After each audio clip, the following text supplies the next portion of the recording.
Hi all, welcome to crunch the numbers. Zoho ബുക്സിൻ്റെ ഈ ഒരു സെഷനിൽ നമ്മൾ ഇൻവോയ്സസ് എങ്ങനെയാണ് റൈറ്റ് ഓഫ് ചെയ്യുന്നതെന്നാണ് നോക്കുന്നത്. ഡ്യൂ ആയി നിൽക്കുന്ന ഇൻവോയ്സ് ഏതെങ്കിലും കാരണം കൊണ്ട് ഇനി ഫ്യൂച്ചറിൽ നമുക്കത് റിസീവ് ചെയ്യാനുള്ള സ്കോപ്പ് ഇല്ല.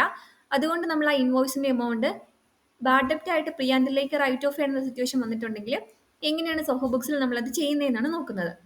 അതിനായിട്ട് ആ ഡ്യൂ ആയി നിൽക്കുന്ന ഇൻവോയ്സ് നമ്മൾ ഓപ്പൺ ചെയ്യുന്നു. ഇതിൻ്റെ ഈ റെക്കോർഡ് പേയ്മെന്റ് എന്നുള്ള ഡ്രോപ്പ് ഡൗൺ നമ്മൾ ക്ലിക്ക് ചെയ്യുന്ന ടൈമിൽ റൈറ്റ് ഓഫ് എന്നൊരു ഓപ്ഷൻ വരുന്നുണ്ട്. ഇവിടെ നമ്മൾ ഡേറ്റ് കൊടുക്കുക, ഏത് ഡേറ്റിലാണ് ഈ എൻട്രി നമ്മുടെ പ്രോഫിറ്റ് ആൻഡ് ലോസ് അക്കൗണ്ടിലേക്ക് പോസ്റ്റ് ചെയ്യേണ്ടതെന്നുള്ള ഡേറ്റ് കൊടുക്കുക.